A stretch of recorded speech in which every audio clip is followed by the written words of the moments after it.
kapan kita melakukan kunut? Ketika kita sholat dan berniat untuk melakukan kunut, kapan kita melakukan kunut dalam sholat ini?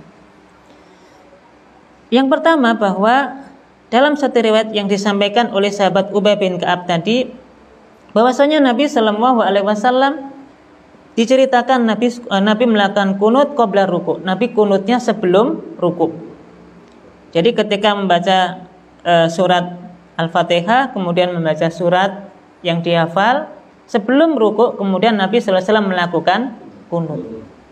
Nah, tentu sepakat para ahli ilmu bahwa kunut ini dilakukan di rakaat yang terakhir. Di rakaat yang terakhir, hanya saja nanti apakah sebelum ruku atau sesudah ruku nanti ada beberapa riwayatnya. Kemudian dalil yang lain yang menceritakan bahwasanya Nabi Sallallahu Alaihi Wasallam melakukan kunut, atau para sahabat juga melakukan kunut sebelum ruku. Misalnya yang disampaikan oleh sahabat Abdullah bin Mas'ud radhiyallahu anhu, Anna ibn Mas'ud wa ashaban Nabi sallallahu alaihi wasallam kanu yaknutuna fil witri qabla ruku. Abdullah bin Mas'ud dan sahabat-sahabat Nabi sallallahu alaihi wasallam yang lain, umumnya mereka melakukan kunut witir itu sebelum ruku. Jadi Nabi sendiri, kemudian para sahabat secara keseluruhan itu umumnya melakukan kunut rukuknya sebelum rukuk. Nah, kemudian kalau ada yang melakukan kunut di witir terutama dan dilakukan sesudah rukuk, maknanya sudah rukuk kemudian melakukan i'tidal sami Allahu liman hamidah, terus kemudian membaca kunut, apakah ada dasarnya? Dasarnya juga ada. Ya. Hanya saja umumnya dahulu yang melakukan kunut sesudah ruku itu adalah sahabat. Dan ini misalnya yang diceritakan dari sahabat Urwah bin Zubair radhiyallahu anhu, ketika menceritakan kondisi yang terjadi di waktu Khalifah Umar bin Khattab radhiyallahu anhu. Tentunya ini pada saat Ramadan, ya, ketika Umar bin Khattab nanti mencermati masjid itu sempat kosong, ya, karena nggak ada sholat tarawih malam harinya. Kemudian Umar beristihad mengumpulkan para sahabat untuk kembali melakukan sholat tarawih berjamaah di masjid. Nanti salah satu yang ditunjuk menjadi imam adalah Ubay bin Ka'ab, karena di antara sahabat yang paling bagus bacaannya dan yang paling mirip bacaannya dengan Nabi adalah sahabat Ubay bin Ka'ab. Yang kedua sahabat Abdullah bin Mas'ud. Maka Ubay bin Ka'ab ini nanti diperintahkan menjadi imam sholat tarawih di zaman Umar bin Khattab radhiyallahu anhu. Kemudian nanti ada yang mengkisahkan pada saat witir, maka imamnya tadi melakukan kunut dengan doa yang sangat panjang, dan itu dilakukan setelah ruku. Kemudian setelah kunut, kemudian baru melakukan sujud. Maka wallahu a'lam, pada dasarnya ya kunut itu secara umum bisa dilakukan sebelum ruku atau sesudah ruku.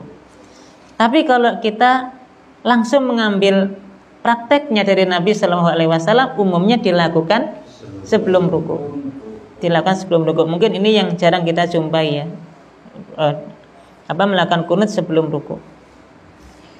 Kemudian bacaannya, apa yang dianjurkan untuk dibaca pada saat melakukan kunut dalam witir tadi, ya, hadis yang disampaikan oleh sahabat Hasan bin Ali radhiyallahu anhu. Ya, ini yang dianjurkan untuk dibaca. Allahumma hdini fi man hadait, wa afini fi man afait, wa tawallani fi man tawallait, wa barik li fi ma a'tait, wa qini syarra ma qadait, innaka taqdi wa la yuqda alaik, dan seterusnya. Ini yang dianjurkan untuk dibaca.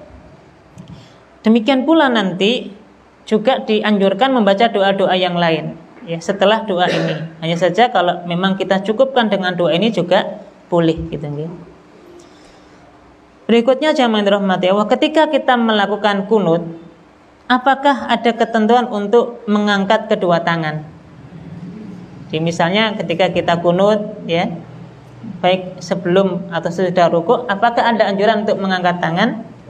Ya. Nah, ini yang disampaikan oleh Syekh Muhammad bin Shalih Al-Utsaimin rahimahullah. Beliau pernah berkata, ya, yang benar, kata beliau, yang sahih, bahwa mengangkat kedua tangan. Jadi yang lebih tepat ketika kunut ya, meskipun ini juga nanti ada beda pendapat di kalangan para ulama ya. Tapi yang lebih kuat secara pendapat adalah dalam kondisi kunut mengangkat kedua tangan. Kenapa demikian? Karena ini juga telah yang dilakukan oleh Umar bin Khattab radhiyallahu anhu ya. Dan tentu ini salah satu khulafaur rasyidin yang Nabi sallallahu alaihi wasallam menyampaikan, alaikum bisunnati wa sunnati khulafair rasyidin al-mahdiyyin min ba'di. Hendaklah kalian pegang teguh sunnahku, kata Nabi, dan sunnah para khulafaur rasyidin, orang-orang yang diberikan hidayah dan petunjuk oleh Allah Subhanahu wa taala setelahku, kata Nabi sallallahu alaihi wasallam. Untuk itu wa alam ya Bapak Ibu, yang lebih tepat ya ketika kunut adalah mengangkat kedua tangan. Nah, sekarang bagaimana posisi mengangkat kedua tangannya? Bagaimana cara mengangkat tangan kedua tangan ketika kunut? Maka ini yang juga disampaikan ya oleh Syekh Utsaimin ketika menjawab tentang kunut tadi. Yang lebih tepat ketika kunut mengangkat kedua tangan itu, telapak tangan itu adalah posisinya setinggi atau sejajar dengan dada. Jadi cukup sejajar dengan dada. Kemudian kedua telapak tangan ini dihadapkan ke arah langit ya, dihadapkan ke arah atas gitu. Sehingga dari sini tidak dianjurkan ya kunut itu kemudian mengangkat tangannya terlalu tinggi, misalnya sampai sekian misalnya gitu ya, atau mungkin sampai atau di atas di kepala gini gitu ya. Ini juga tidak dianjurkan. Atau mungkin dalam kondisi pas di depan mata, ini tidak dianjurkan. Tapi yang lebih tepat adalah sejajar atau setinggi dada. Nah, lebih seperti ini dan kemudian diangkat dihadapkan menghadap ke atas gitu ya. Kenapa demikian? Karena pada dasarnya ini adalah bagian dari adab dalam berdoa ya. Kita minta kepada Allah Subhanahu wa taala dengan mengangkat kedua tangan. Dan tentu nanti ada satu riwayat hadis bahwasanya ya bagi orang yang berdoa kepada Allah Subhanahu wa taala, maka jika seorang hamba berdoa tadi dalam kondisi mengangkat kedua tangannya, maka Allah malu untuk tidak mengabulkan doa hambanya tadi. Untuk itu salah satu adab dalam berdoa adalah menghadap ke arah kiblat dan kemudian kita mengangkat kedua tangan ya. Dan bagaimana cara mengangkat kedua tangan tadi ya? Lebih afdolnya adalah di posisi dada. Kemudian mengangkat dihadapkan ke atas.